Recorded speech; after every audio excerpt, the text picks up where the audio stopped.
Olá, nós vimos que para caracterizar uma certa quantidade de gás, aqui nós temos as partículas que compõem esse gás, se movimentando aleatoriamente, nós precisamos das chamadas variáveis de estado: pressão, volume e temperatura, ok? Esse estado registrado aqui nessa imagem ele pode ser relacionado através da equação de Clapeyron PV-nRT, que mostra como essas informações se relacionam nesse momento. Mas essas variáveis de estado podem se alterar, e nesse caso o gás vai passar por uma transformação gasosa. E a transformação gasosa também obedece à relação de Clapeyron a cada estado, de tal forma que a gente pode escrever o seguinte: se a transformação vai de um estado 1 para um estado 2, então a pressão no estado 1 multiplicada pelo volume no estado 1 dividido pela temperatura em Kelvin no estado 1 vai ser igual à pressão no estado 2 multiplicado pelo volume no estado 2 dividido pela temperatura no estado 2 em Kelvin. Essa é uma maneira algébrica de mostrar a relação entre estado inicial e final. Mas a gente pode usar também diagramas cartesianos, normalmente colocando a pressão em função do volume. E a gente pode representar nesse diagrama também como é que essa transformação ocorre, com vantagens, porque a gente pode acompanhar a transformação passo a passo. Então imaginemos o seguinte: pressão P1, pressão P2, então deixa eu passar aqui uma linha, pressão P1, pressão P2, volume V1, volume V2. E a gente pode ter, por exemplo, essa transformação aqui, partindo do estado 1, pressão P1, volume 1, chegando no estado 2, pressão P2, volume 2, seguindo essa linha aqui, tá? Assim, por exemplo. Bom, para deixar bem claro que o estado inicial é 1 e o estado final é 2, a gente coloca uma setinha aqui mostrando o sentido da transformação. Essa é uma maneira de representar a transformação no diagrama de Clapeyron. Não precisa ser somente pressão em função do volume, pode ser pressão em função da temperatura, pode ser volume em função da temperatura também, tá bom? Algumas dessas transformações, no entanto, são chamadas de particulares porque uma das variáveis de estado, por exemplo, não se altera. Vamos ver? Nós temos uma transformação onde a pressão permanece constante, tá? Essa abreviação aqui quer dizer constante. O que significa isso? Que a pressão P1 e a pressão P2 são iguaizinhas porque, na verdade, ela nunca se altera. Dessa maneira, se a gente escrever a equação de estado, então nós temos pressão P1, volume V1, temperatura T1, pressão P2, volume V2, temperatura T2. Como as pressões P1 e P2 são iguais, nós chegamos à seguinte conclusão: que V1 sobre T1 é igual a V2 sobre T2. Sabe o que significa isso? Que o volume dividido pela temperatura, em Kelvin, é uma constante. Ou seja, o volume e a temperatura são diretamente proporcionais entre si. Na hora de representar isso no diagrama cartesiano, nós temos aqui a pressão em função do volume, principalmente. Como a pressão é constante, nós sabemos o seguinte: a pressão não vai sair desse valor P1, só que o volume pode se alterar de V1, por exemplo, para V2. Então nós vamos ter alguma coisa assim. O volume se altera, mas a pressão não. Então a pressão sempre se mantém nesse valor aqui. Esse é o estado inicial e esse é o estado final. E aqui nós temos a setinha mostrando a ordem do estado inicial para o estado final. Mas lembre que o volume é proporcional à temperatura. Essa transformação de a pressão é constante, ela recebe o nome de isobárica. Tá? Transformação isobárica. Ok? Vamos ver uma segunda. Nós podemos ter, por exemplo, o volume permanecendo constante. Nesse caso, o volume V1 é igualzinho ao volume V2.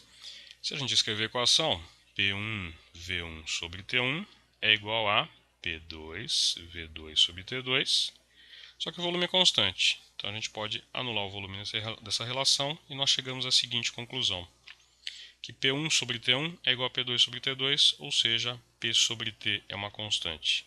O que significa isso de novo? Que a pressão é diretamente proporcional à temperatura. Aumentou a temperatura, aumenta a pressão, diminui a temperatura, diminui a pressão. No diagrama de Clapeyron comum pressão-volume, diagrama PV, a gente sabe que a pressão se altera, o volume é constante. Então o volume não sai desse valor V1, só que a pressão pode mudar desse valor P1 para esse valor P2. Então deixa eu fazer a linha aqui. Se o volume não se altera, então essa reta necessariamente terá que ser vertical, estacionada sempre no volume V1. Esse aqui é o estado inicial, esse aqui é o estado final e esse aqui é o sentido da transformação, tá? De 1 para 2. Então, no caso da transformação de um volume constante, é isso que acontece. Essa transformação costuma ser chamada de isométrica, tá? Isométrica. O que é isométrica? Iso quer dizer sempre igual. A palavra que vem na frente identifica a variável. Bárica é pressão, métrica tem a ver com volume, tá bom? Vamos lá? Nós temos uma transformação também onde a temperatura pode permanecer constante, ou seja, a temperatura 1 é igualzinha à temperatura 2. Se a gente escrever a equação, P1V1 sobre T1 é igual a P2V2 sobre T2. Quem que é constante? A temperatura. Então nós vamos chegar à seguinte relação. P1 vezes V1 é igual a P2 vezes V2, ou seja, o produto pressão-volume é constante. Isso significa que a pressão e o volume agora são inversamente proporcionais. Na hora de representar isso num diagrama pressão-volume, nós vamos ter o seguinte resultado. A pressão se altera, vou colocar aqui P1 e P2, o volume se altera, vou colocar aqui V1 e V2, só que a temperatura é constante e é uma relação de proporcionalidade inversa. Isso vai gerar um gráfico que necessariamente vai ser uma curva assim, ó, tá?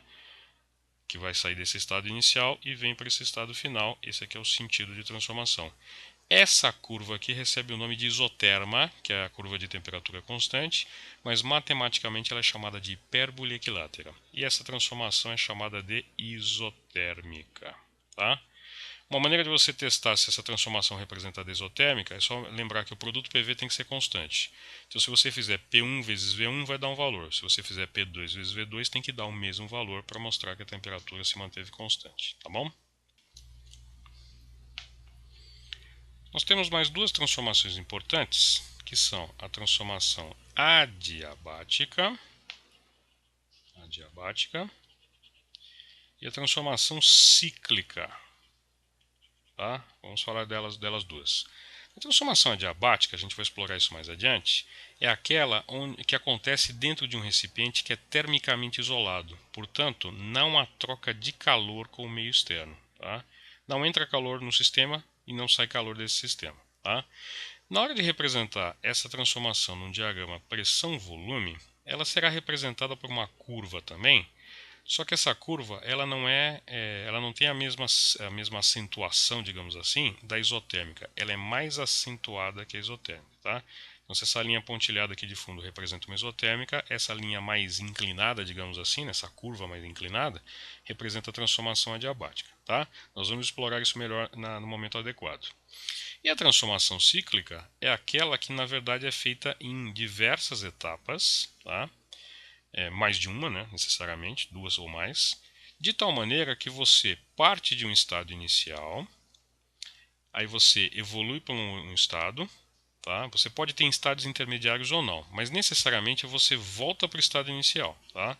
Então, se esse aqui é o estado inicial, aqui é o sentido de transformação, esse aqui é o estado intermediário, e você volta para o estado inicial. Ou seja, na transformação cíclica, ou cíclica não, né? Pelo amor de Deus, na transformação cíclica, o estado inicial e o estado final, eles são coincidentes porque, na verdade, você retorna ao ponto de partida. A figura que vai se formar aqui pode ser qualquer, tá? Aqui eu desenho uma figura que parece meio que uma circunferência um pouco torta, mas pode ser um retângulo, pode ser uma figura mais complexa. Mas o importante é você reconhecer que você partiu do estado inicial e você voltou para o estado final. Essa é uma transformação cíclica, ok?